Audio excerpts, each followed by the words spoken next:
I was born in a time when the majority of young people had lost faith in God for the same reason their elders had had it, without knowing why. And since the human spirit naturally tends to make judgments based on feeling instead of reason, most of these young people chose humanity to replace God. I, however, am the sort of person who is always on the fringe of what he belongs to, seeing not only the multitude he's a part of, but also the wide open spaces around it. That's why I didn't give up God as completely as they did, and I never accepted humanity. I reasoned that God, while improbable, might exist, in which case he should be worshipped, whereas humanity, being a mere biological idea and signifying nothing more than the animal species we belong to, was no more deserving of worship than any other animal species. The cult of humanity, with its rights of freedom and equality, always struck me as a revival of those ancient cults in which gods were like animals or had animal heads. And so, not knowing how to believe in God, and unable to believe in an aggregate of animals, I, along with other people on the fringe, kept a distance from things, a distance commonly called decadence. Decadence is the total loss of unconsciousness, which is the very basis of life. Could it think, the heart would stop beating.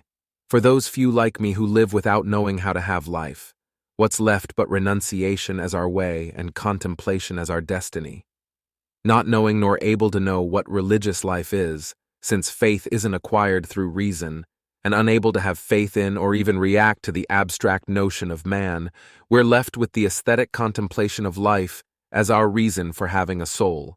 Impassive to the solemnity of any and all worlds, indifferent to the divine, and disdainers of what is human, we uselessly surrender ourselves to pointless sensation, cultivated in a refined Epicureanism, as befits our cerebral nerves. Retaining from science only its fundamental precept, that everything is subject to fatal laws, which we cannot freely react to since the laws themselves determine all reactions.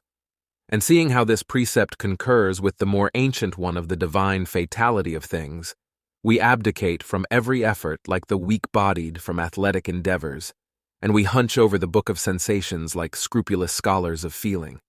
Taking nothing seriously and recognizing our sensations as the only reality we have for certain, we take refuge there, exploring them like large unknown countries. And if we apply ourselves diligently not only to aesthetic contemplation, but also to the expression of its methods and results, it's because the poetry or prose we write, devoid of any desire to move anyone else's will or to mold anyone's understanding, is merely like when a reader reads out loud to fully objectify the subjective pleasure of reading. We're well aware that every creative work is imperfect, and that our most dubious aesthetic contemplation will be the one whose object is what we write. But everything is imperfect. There's no sunset so lovely it couldn't be yet lovelier, no gentle breeze bringing us sleep that couldn't bring a yet sounder sleep. And so, contemplators of statues and mountains alike, enjoying both books and the passing days, and dreaming all things so as to transform them into our own substance, we will also write down descriptions and analyses which, when they're finished, will become extraneous things that we can enjoy as if they happened along one day. This isn't the viewpoint of pessimists like Vigny, for whom life was a prison in which he wove straw to keep busy and forget. To be a pessimist is to see everything tragically, an attitude that's both excessive and uncomfortable. While it's true that we ascribe no value to the work we produce, and that we produce it to keep busy, we're not like the prisoner who busily weaves straw to forget about his fate. We're like the girl who embroiders pillows for no other reason than to keep busy. I see life as a roadside inn where I have to stay until the coach from the abyss pulls up. I don't know where it will take me because I don't know anything. I could see this inn as a prison, for I'm compelled to wait in it. I could see it as a social center, for it's here that I meet others. But I'm neither impatient nor common. I leave who will to stay shut up in their rooms, sprawled out on beds where they sleeplessly wait, and I leave who will to chat in the parlors, from where their songs and voices conveniently drift out here to me. I'm sitting at the door, feasting my eyes and ears on the colors and sounds of the landscape, and I softly sing for myself alone. Wispy songs I compose while waiting. Night will fall on us all, and the coach will pull up.